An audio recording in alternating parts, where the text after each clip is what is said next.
rinner ändå. De tårar som rinner ändå. Det hjärta som brinner, det gnistrar och gnistrar och slår. De tårar som rinner, det får oss på.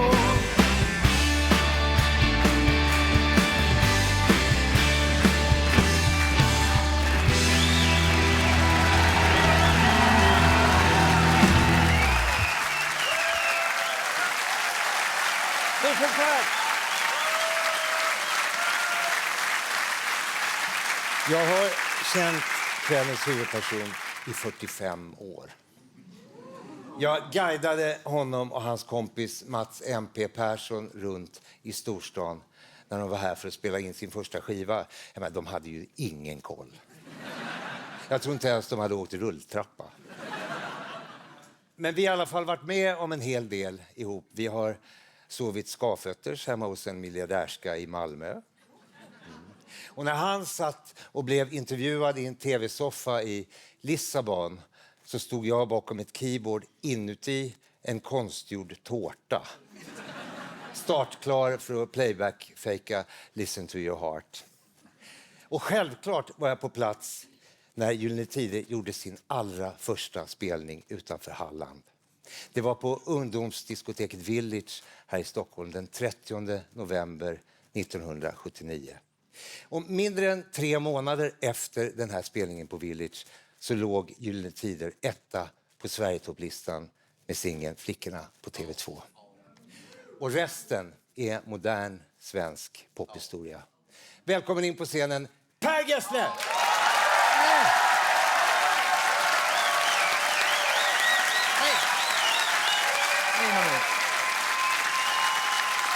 Tack.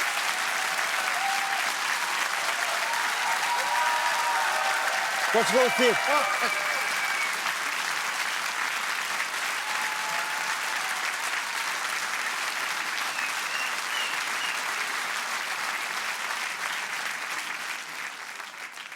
Per, vi ska ta det från början. Vi ska ta oss tillbaka till 60-talets Halmstad.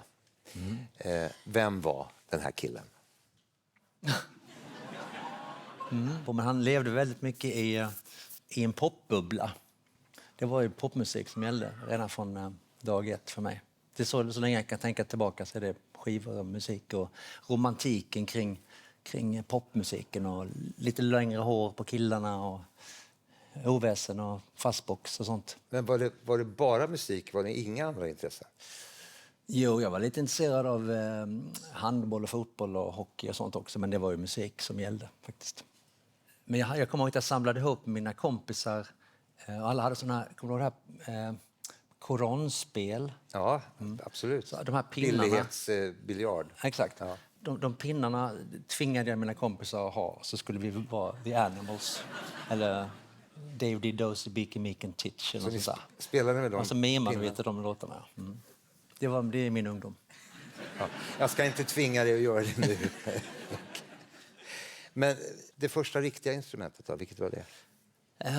Det var piano. Jag lärde mig spela fyrlis hos en klassisk pianolärarinna då. Och jag fattade liksom aldrig att klassisk musik var samma sak som populärmusik. Alltså den bygger på ackord på samma sätt. Men tiden gick och jag la ner det där med piano för jag tyckte det var astrist. Och det var ju läsa noter och sånt och det var inget för mig.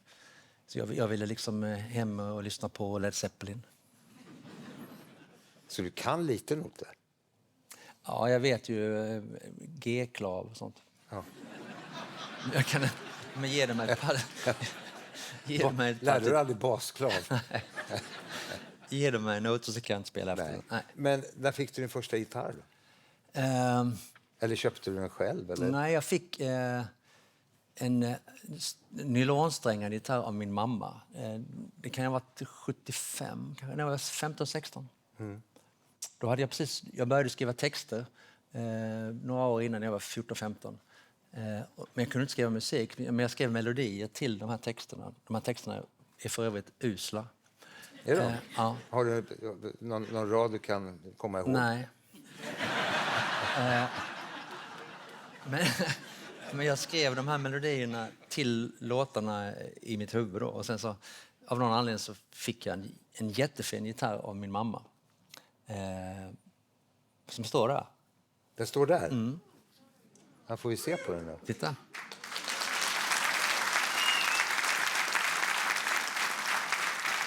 Vad är det som hänger där? Det är en liten katt som vi hade en vit katt i familjen. Så min mamma gjorde en liten virkad katt. Vad heter Sissel. katten? Sissel? Ja. Vad spelade du på den där? Allt som jag kunde lära mig. Alltså Blowing in the Wind och Streets of London. Och... Jag skrev ju låtar på den här. Jag skrev till exempel Billy på den här gitarren. Det gjorde du? Ja. På den gitarren? På den här gitarren.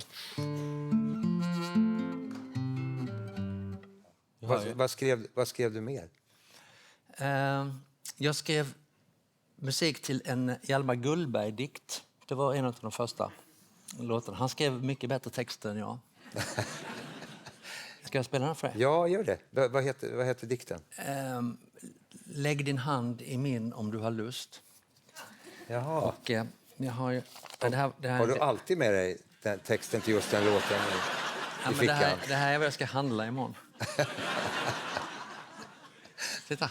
Ja, jag ska platta ut den lite. Är du med? Ja, jag är med. Lägg din hand i min om du har lust. Jag är inte den som stannar kvar. Att du kärlek suga mig och must. Jag är en som kommer och som fan. En förförisk vandringsmelodi drog mig tidigt bort från hemmets kust. Jag är bara en som drar förbi. Lägg din hand i min om du har lust. Så var det 7 minuter solo. Tack där. Hur gammal var du när du gjorde den där? Jag vet inte, 16 kanske. Jag tycker man kan höra lite Jan Holm. Ja, jag älskar Jan Holm. Ja. Hans 2-3 första plattor är ju magiska faktiskt. När jag försökte lära mig skriva låtar så översatte jag mycket Leonard Cohen, Bowie, Patti Smith. För att försöka lära mig hur man skriver texter och hur det går ihop. Vad lärde du dig? Hur man berättar en historia. Och att det finns ju myriader sätt att berätta historier på.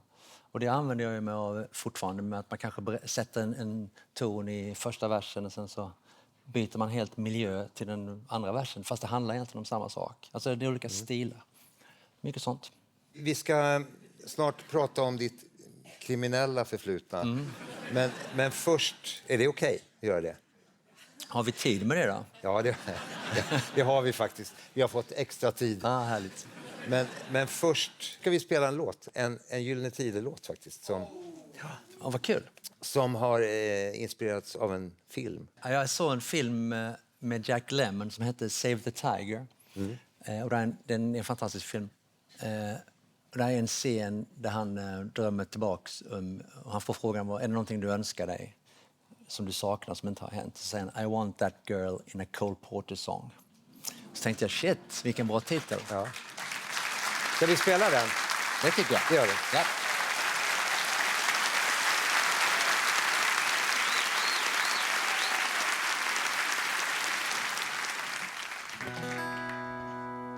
Tidig söndag morgon, bara tuppen var mer vaken än jag. Där han satt på sitt torn och undrade om allt var som det ska. Halmstads gator, de låg tomma bredvid. Jag hade ingenting att hämta mer. Jag måste hitta henne om hon finns och andas och är. Jag vill ha den där flickan igen.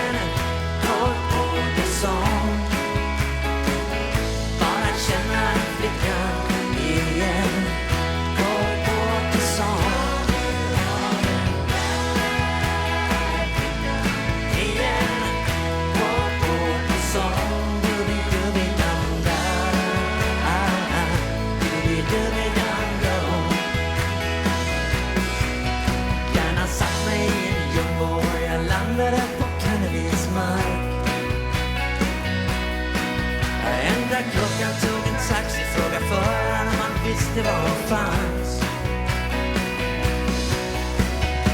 Han släppte av mig och sa bara ta en promenad. 2 döda läppar på 42nd Street sa kom med mig, jag är den som du vill ha. Men jag vill ha den där flickan igen. Kort Åkesson. Bara känna den flickan igen. Kort Åkesson.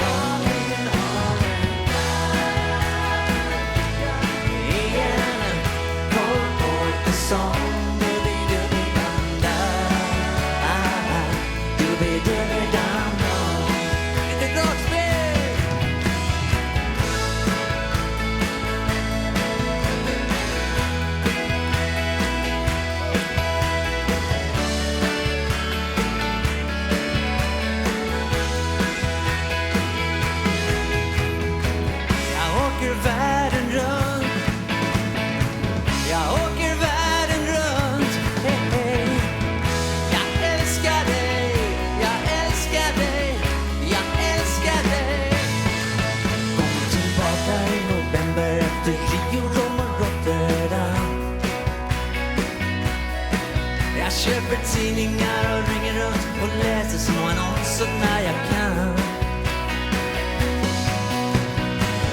Mina gator ligger kalla och blå. Det finns ingenting att tveka på. Jag måste hitta henne han sjöng om i den filmen jag såg. Och jag vill ha den.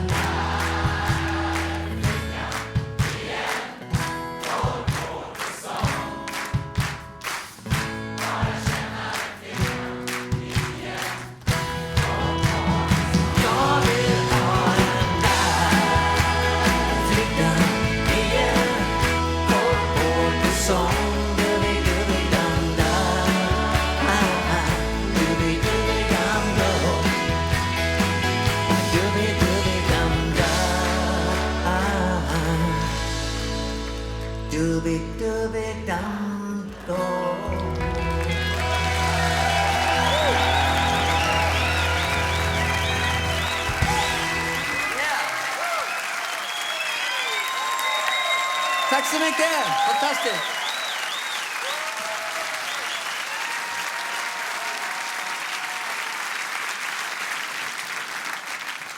Det var Gyllene Tider, men ni hette inte Gyllene Tider från början. Nej, vi hetat massa saker. Hjärtekrossaren efter Tom Petty and the Heartbreakers såklart. Hette det? Det visste inte jag. Ja, och den hette vi i några timmar. Ja. Och Grape Rock.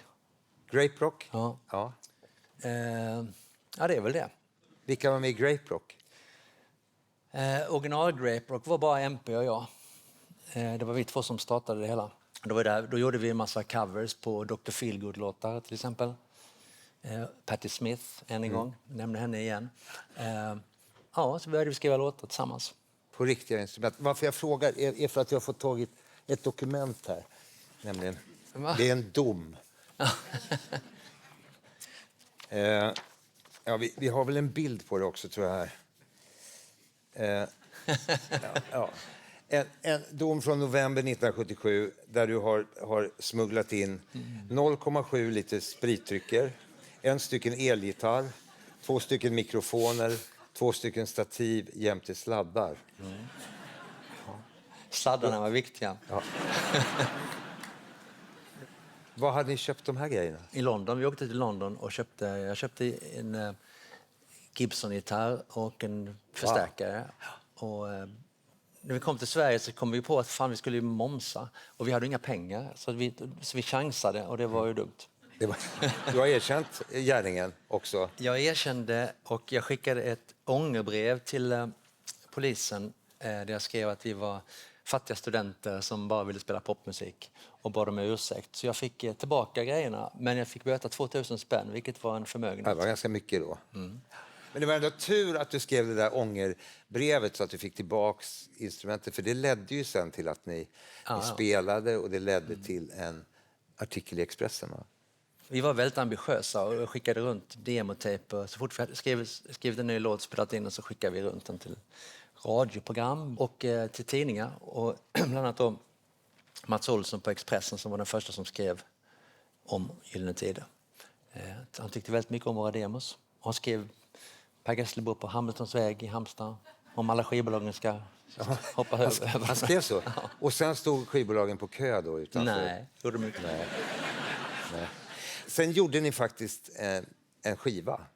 Den första riktiga skivan som jag har här också faktiskt. Vilket litet... Ja, jag har en förråd du har. skattgömma här, förstår du. Ja. Den här klassiska EPn, vad hände med den? Ja, den här spelade vi in i ett litet område som heter Kärleken utanför Halmstad. I en fyrkanalsstudio. Och i 900x pressades den upp i och så kom alla 900 skivorna och alla var skeva. Och vi deppade ju ihop totalt. Men vi fick 900 nya skivor sen. Det här är väl, jag vet inte, jag tror att vi slängde alla de här skeva. Den här känns skön. Finns det bara 900? Ja, 900. Vad hände med den där EPn då? Vi skickade ju skivan till alla skivbolagen. Björn och Benny och allt vad de hette. Och EMI då, Kjell Andersson på EMI, han svarade och gillade Billy och När alla vännerna gått hem.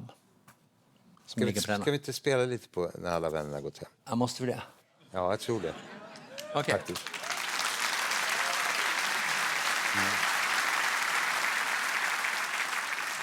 När alla vännerna gått hem, festen är slut för länge sen. Man ligger ensam i sin säng. När alla vännerna gått hem. När alla vännerna gått hem.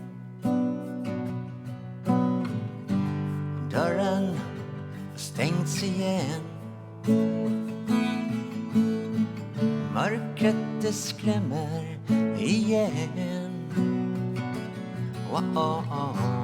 När alla vännerna gått hem. Då börjar man tveka att ta nya tag.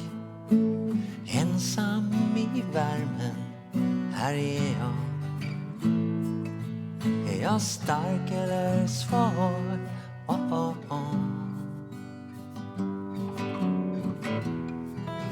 Det spelar ingen roll.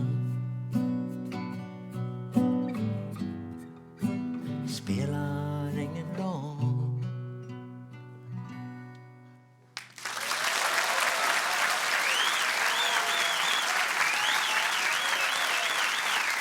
Superfint! Tack. Fint. Drömmen var ju såklart att få ett skivkontrakt, ett riktigt skivkontrakt. Var det svårt? Ja, nej, det var ju inte svårt. Vi gjorde som sagt den här EPen och Kjell Andersson på EMI ringde då och var intresserad och frågade om vi hade fler låtar som han tyckte om, som var nya då. Och jag sa att vi hade massor. Ja. Så de skickade ner, EMI skickade ner en glad ung man som heter Lasse Lindbom från Stockholm för att kolla in oss. Och han tyckte väl att vi var duktiga, men vi var ganska kusinerna från landet lite kanske, vilket var sant. Men vi fick spela in. Men så lätt gick det inte. Du skickade ju runt en massa kassetter till olika skivbolag. Ja, men det var ju innan vi gjorde EPn. Var det innan EPn? Och så fick ni refuseringsbrev. Ja, men det fick vi ju hela tiden. Ja, vi har ett här som vi kan titta på. Kan du läsa? Vi har lyssnat på ditt material med stort intresse. Tyvärr har vi ingen möjlighet att använda oss av det i vår planerade produktion. Men du är välkommen med nya bidrag och idéer framöver. Med vänlig hälsning Polar, Björn och Benny genom Åsa Bergholt. Jag har fler refuseringsbrev från Björn och Benny. Det har du? Via Åsa Bergholt. Jag tror att de ångrar sig lite. Jag tror att de fortfarande sitter och väntar. Sitter och deppar. Ja. Kolla på det här. Hej Per. Jag vill bara passa på och säga det att Vi är fortfarande intresserade. Alltså, om du har något nytt material så skicka in det.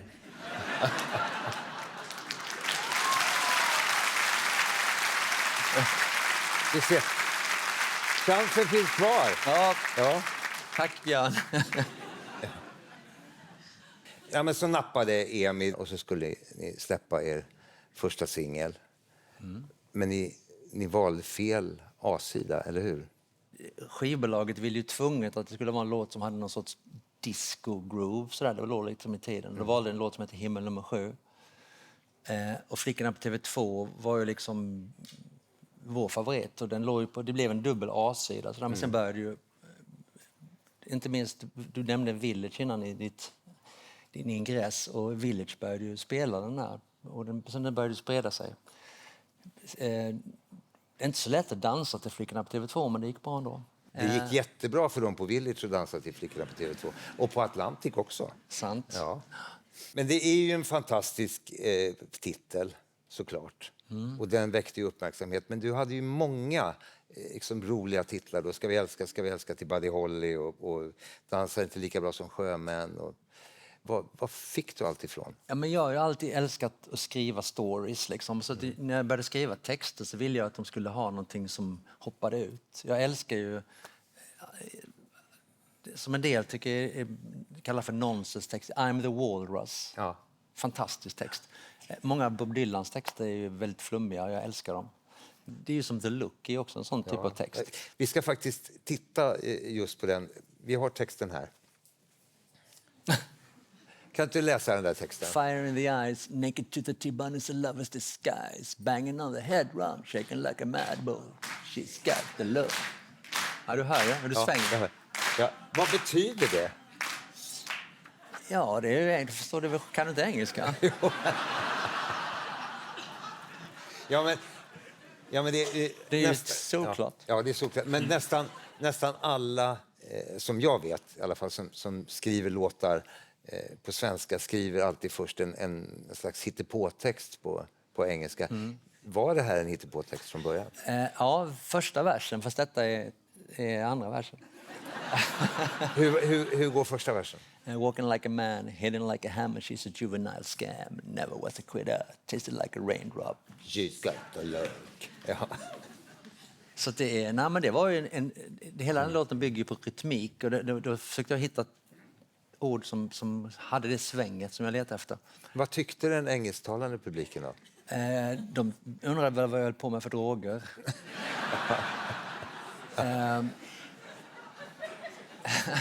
Jag tror att det var faktiskt någon som sa att ingen engelsk eller amerikan hade skrivit det här.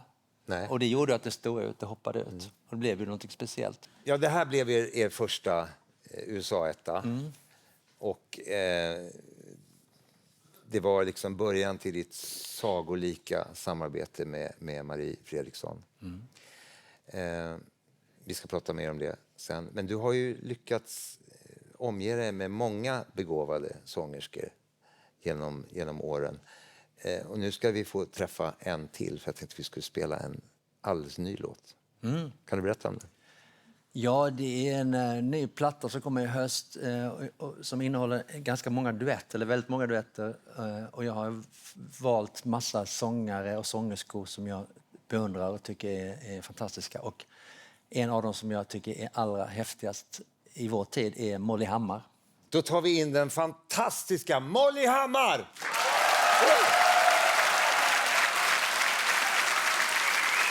Välkommen! Vad fint det är.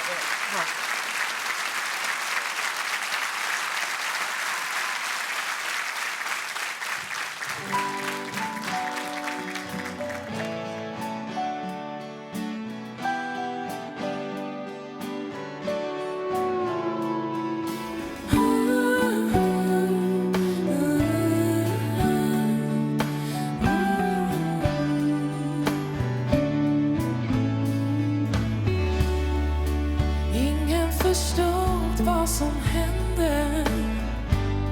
Hur gick det egentligen till? Vi var bara två vänner som gjorde tiden tiden står still och ingen av oss var beredd. Vi kände det vi kände och kanske blev det rätt. Jag tog dina händer och höll nästan andan. Vi såg på varandra, såg på varandra. Lämnade dörren vidöppen, sprang ner för gatan mot stan. Musiken och festen och livet blev aldrig mer likadant. Ingen av oss var beredd. Det hände det som hände. Jag kanske blev du rädd. Jag tog dina händer och höll nästan andan. Vi såg på varandra, såg på varandra.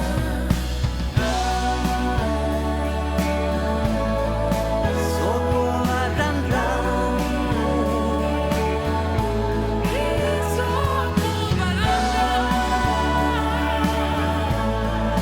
Såg på varandra.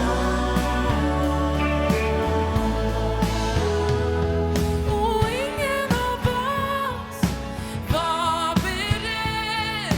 Vi kände det vi kände och kanske blev du rädd. Jag kysste dina läppar och tappade nästan andan. Vi såg på varandra, såg på varandra. Och ingen av oss var beredd. Det hände det som hände. Kanske blev det rätt.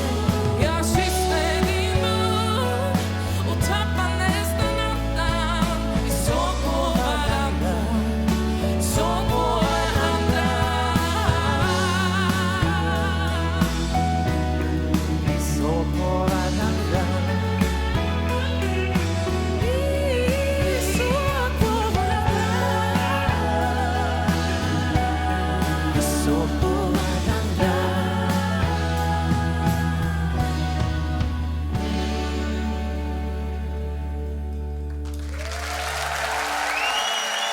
Molly Hammar!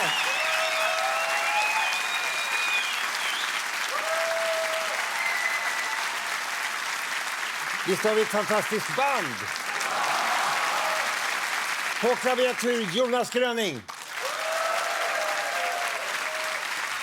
På trummor Marcus Liljeqvist. På bas Charlotte Centervall. Och på gitarr Ola Gustafsson. Speciellt idag på dragspel och fiol och gitarr Malin My Wall.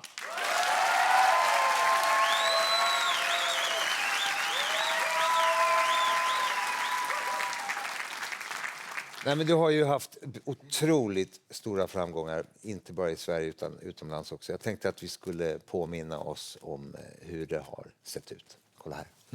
Ja, nu ska vi se de här gossarna i full fart.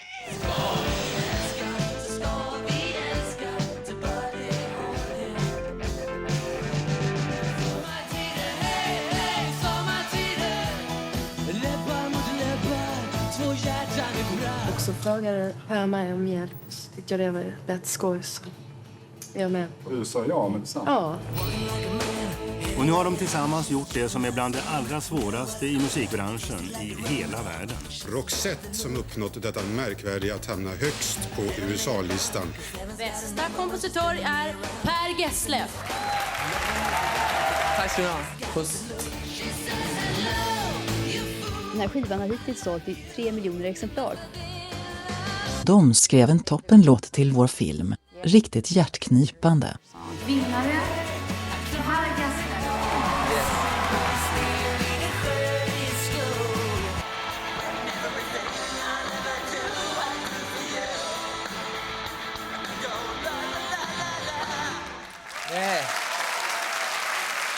Där.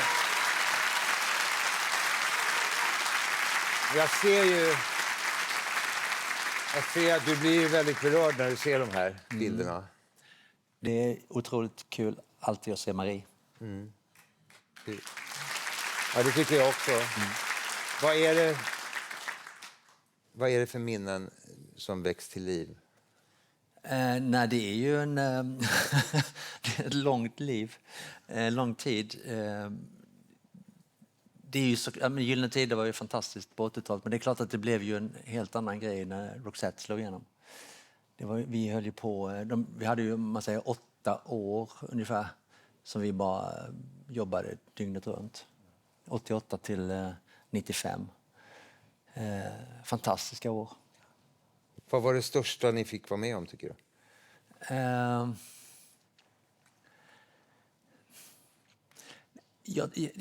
På den tiden så var det ju inte speciellt vanligt att man lyckades i vår bransch om man inte var från England och USA. Så att det var ju hela grejen att komma från lilla Sverige och få alla de här hitsen. Vi låg ju på Amerikalistan nästan i 4 år utan att trilla av. Vi bytte bara låt. Vi bytte bara låt? Ja. Så det är ju... Och det smittar ju av sig såklart till Sydamerika och Asien och överallt. Australien inte minst. Men vi tar det från början. Några år efter Gyllene Tider så frågade du Marie Fredriksson om hon ville börja sjunga med dig eller samarbeta med dig. Vad tyckte hon då?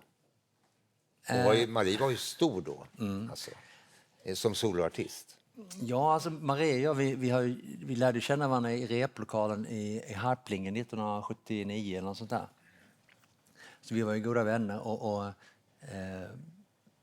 vi sa ju tidigt att någon gång ska vi göra någonting tillsammans. Men sen så slog Gyllene Tider igenom och Marie fick sitt eget skivkontrakt. Sen när min karriär dalade 85 kanske där någonstans.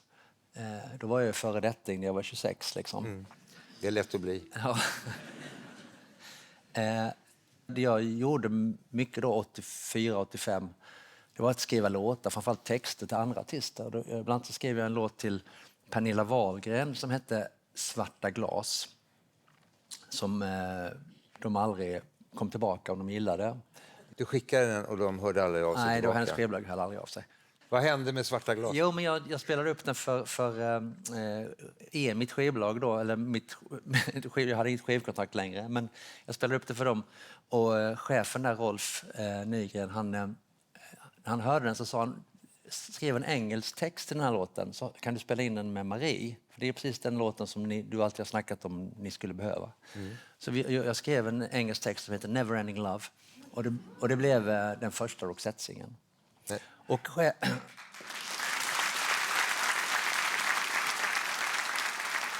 men de var ju inte riktigt säkra, alltså gänget runt Marie, och Marie var kanske lite osäker själv också.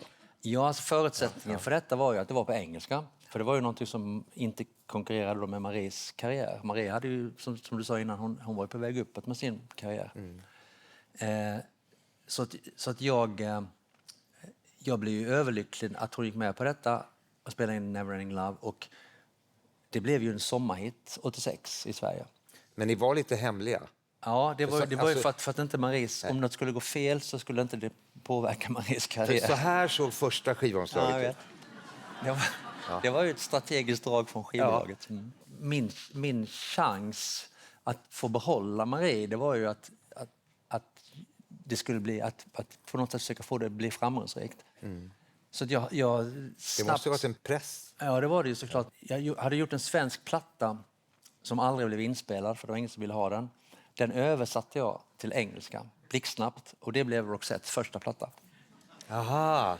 Så det är alla de här låtarna som Soul Deep och I Call Your Name och Goodbye to You skrevs på svenska först. Men i Sveriges största musikexport efter ABBA, eller hur?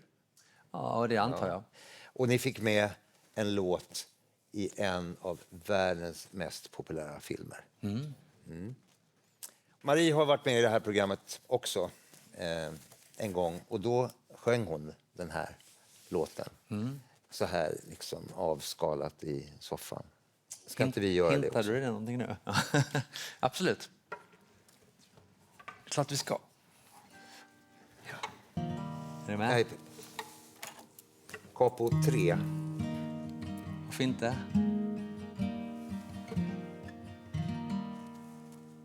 Lay a whisper on my pillow. Leave the winter on the ground. I wake up lonely.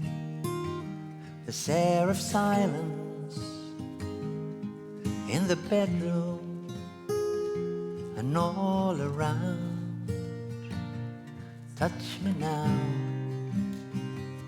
I close my eyes and dream away.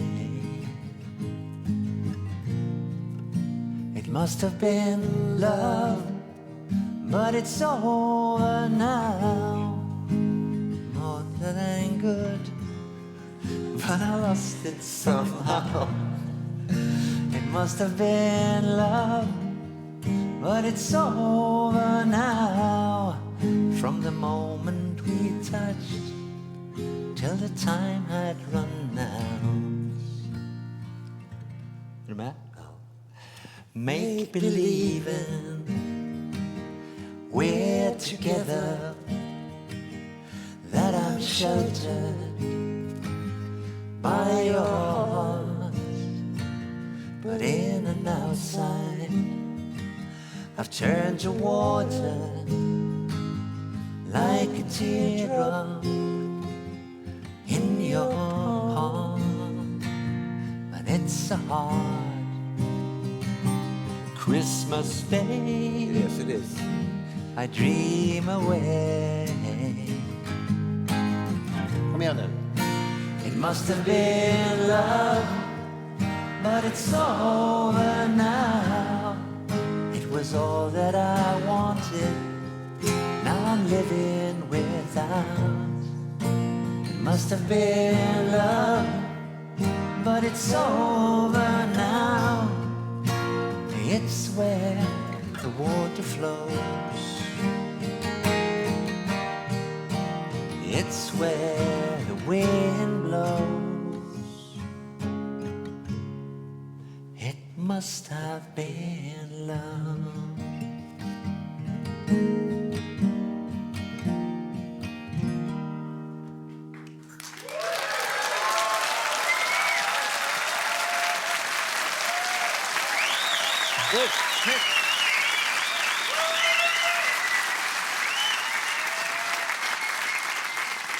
Vad är roligast, att spela ensam eller i band?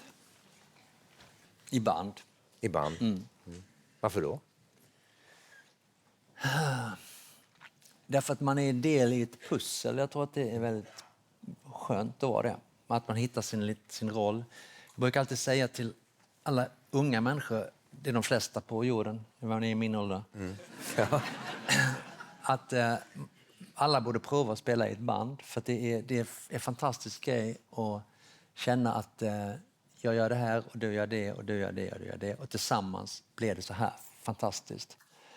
Så det är att spela i band är magiskt faktiskt. Men du gjorde ju ett par soloplattor under i tidiga 80-talet. Hur var det? Förvirrat, för att det var ju ett sätt att... Alltså min första soloplatta gjordes ju det året och de andra i Gyllene gjorde lumpen. Jag slapp ju lumpen för därför jag var så snäll. Ja. Okay. Jag klädde inte i grönt. Nej. Och då blev ju det någon sorts singer-songwriter-platta. Och jag var liksom inte riktigt, jag ska säga, mogen för det på något sätt. Jag tycker både den plattan och andra plattan är ganska jobbiga att lyssna på faktiskt. Har du inte växt i liksom singer-songwriter-rollen på det viset? Nej, alltså det är lite så här, det blir lite konstigt när man skriver den typen av texter och är 22 liksom. Jag blev otroligt glad när jag hade jobbat med Roxette i 18 år då, på engelska, och sen gjorde jag en platta som heter Massarin 2002. Och den blev för mig när jag tittar tillbaka så känns det som att det är en av de viktigaste plattorna, för att där var jag redo att göra den typen av musik och den typen av texter. Och det känns på höst tycker jag. Jag minns, det fanns en låt på din första soloplatta som jag minns att vi skrev tillsammans i ditt pojkrum hemma medan mamma stekte pannkakor i köket där nere. Ja, min mamma älskade verkligen dig. Ja, fast hon älskade dig mycket, mycket mer. Det vet jag. Det var ju faktiskt öppningsspåret på den skivan. Sant. Som vi aldrig har spelat live tillsammans någon gång. Nej. Nej. Det är en härlig låt. Du skrev musiken och jag skrev texten. Ja. Är det så? Ja, jag tror att det var så. Ska vi köra den? Vill vi höra den?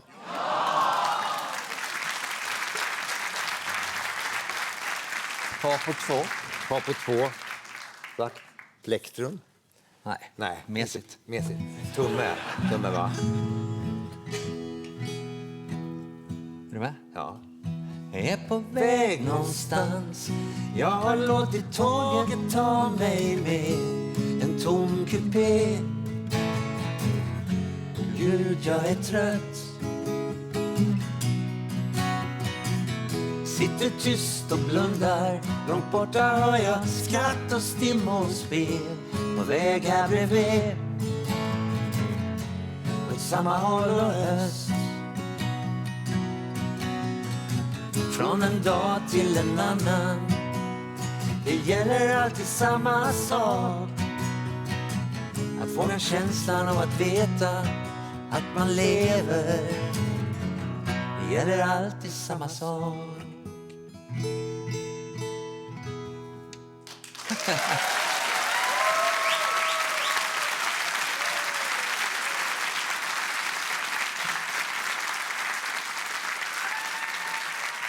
Han är inte så dum. Sen fick vi pannkakor. Så fick pannkakor, ja. Du var inne och pratade om Massarinplattan och att den var viktig och att den blev så himla bra och framgångsrik. Har det att göra med att du egentligen inte hade några förväntningar på dig då? Jag vet inte. Det där med att sia om vad som kommer bli framgångsrikt eller inte, det är ju otroligt svårt. Det är ju den vanligaste frågan man alltid får. Hur skriver man en hit? Alltså jag har ingen aning. Men det blev ju en massa hits ifrån den där skivan. Ja, det blev ju det. Jag ville ju inte ens släppa eller ha med Här kommer alla känslorna på en och samma gång på plattan. För jag tyckte den lät som en sån här 50-talspastisch. En låt utan refräng liksom. Så. Men det var den som alla fastnade för. Ja. Och jag fick bita ihop och acceptera det. Men det var fler låtar på den där skivan som blev hits. Bland annat den som vi ska spela nu. Vad heter den? Den heter Tycker om när du tar på mig. Gör vi det?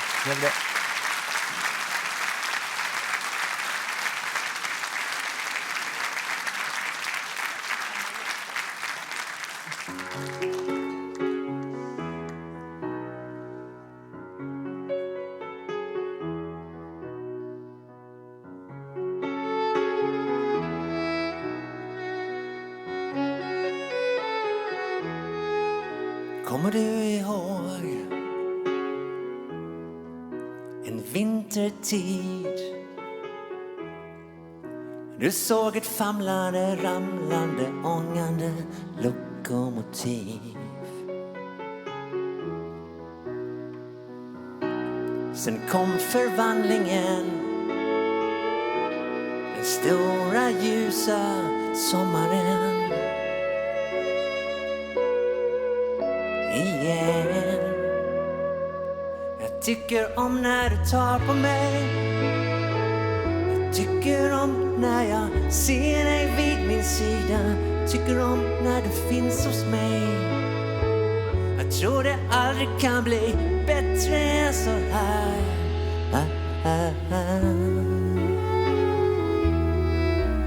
För mig. Kommer du ihåg vad det igår? Du tog en främmande, skrämmande människa och kysste hans hår. Sen förde vindarna, de vackra vilda fåglarna till mig. Jag tycker om när du tar på mig, jag tycker om dina fingrar på min panna, tycker om när jag betyder något för dig. Det kan aldrig kännas bättre än så här.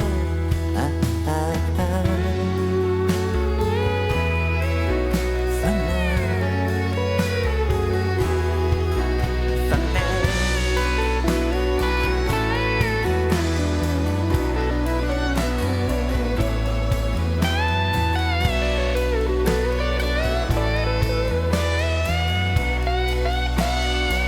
Jag tycker om när du tar på mig, jag tycker om dina bröst i morgonljuset, tycker om när jag betyder något för dig. Det kan aldrig kännas bättre än så här. Jag tycker om när du tar på mig, jag tycker om när jag har dig vid min sida, tycker om när du ler en stund mot mig. Det kan aldrig kännas bättre än så här.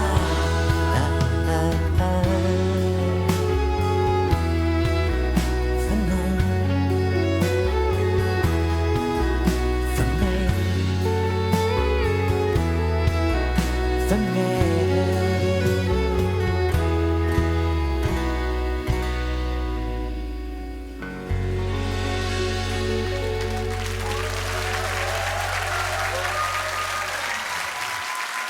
Tack så mycket.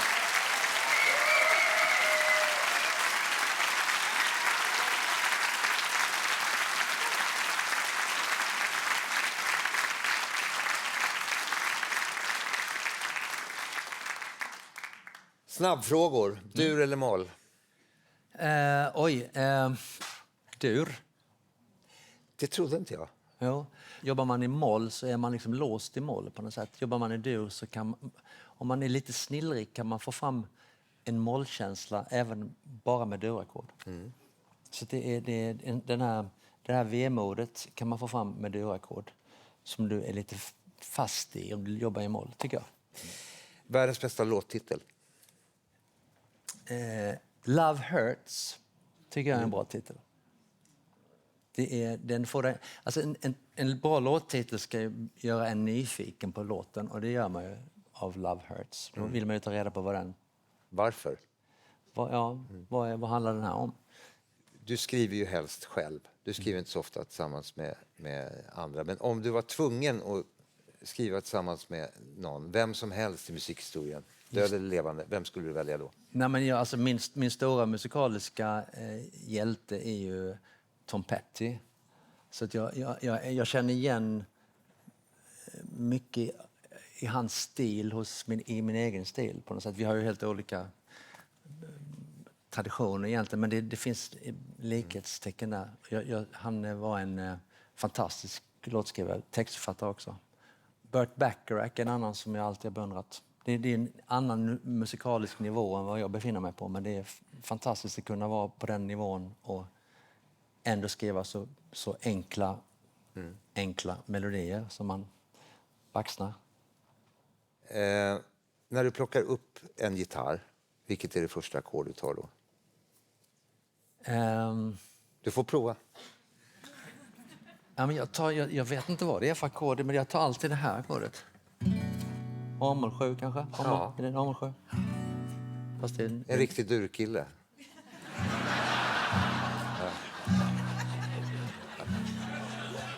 Ja, du ser. Hur många gitarrer har du? Med mig hit? Nej, sammanlagt. Ja. Jag vet inte, 100 kanske? Jo, du vet hur många du har. Nej, men typ 80, 100, 90. Jag vet inte. Man kan alltid ha en till. Gitarrer är ju liksom som goda vänner. Varje gång du köper en gitarr och du gillar den så skriver du en fantastisk liten låt. Det är min erfarenhet. Jag har tänkt på det, alltså för sådär kanske 20 år sedan så hade du gitarren hängande väldigt, väldigt lågt. Varför då? Nej, det var ju stenhårt. Men det är ju jobbigt, eller hur? Ja, men om du tänker okej för, ja, men säg för 30 år sedan då. Så, här nere. Det blir jobbigare när artrosen anfaller liksom, och Men det var ju det den gjorde för mig. Det var därför jag slutade med det. Jag fick ju diskbråck. på grund av att gitarren hängde så lågt. Ja, alltså jag fick ett diskbråck i min sista Ländelkota 1996. Precis före en Gyllene Tider-konsert i Lysekil för 25 000 pers. Så fick jag helt så här, på toaletten faktiskt, sträckan efter handduken. Vad hände då? Ja, att vi fick flytta spelningen i 90 minuter och så fick jag någon konstig spruta som jag inte har släppt sedan dess. Men när vi ändå är inne på det, hur är det att åldras som popstjärna?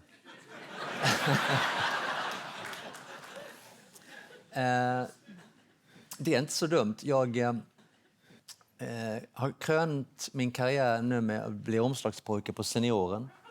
Har du? Ja. Alltså...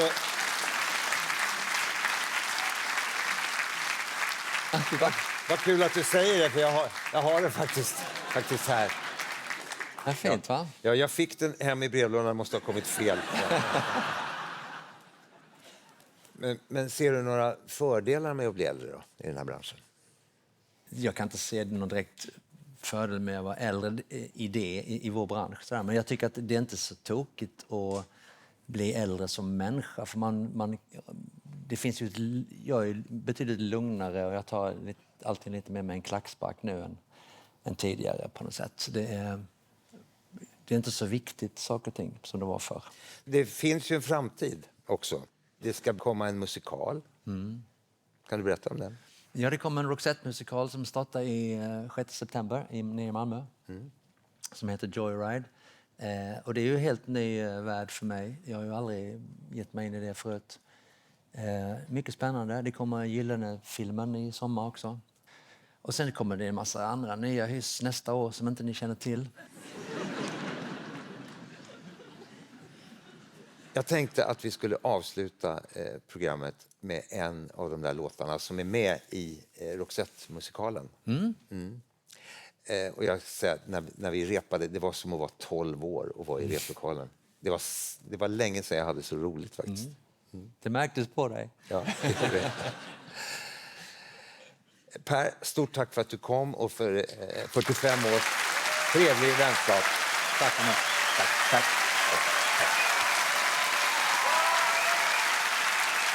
Per Gessle! Tack.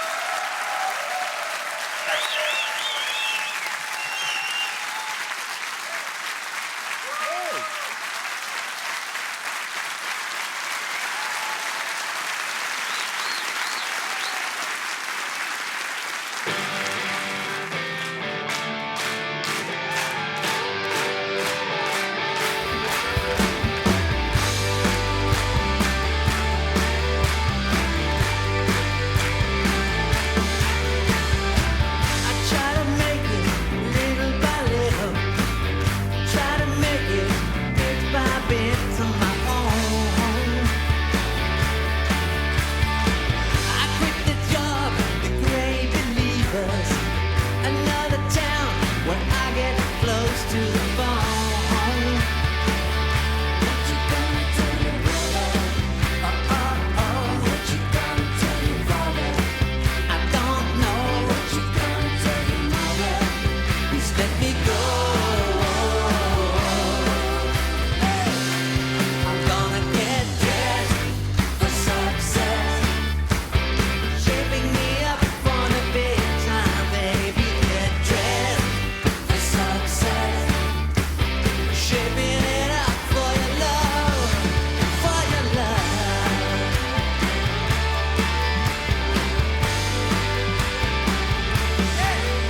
Älskar!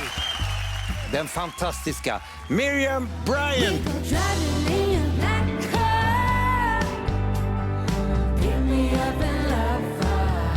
Och jag krymper ju liksom för varje Gör du det? Ja, lite. Och livet tar och livet ger. Jag går min väg men stannar nu. Godnatt må glädjen lysa er.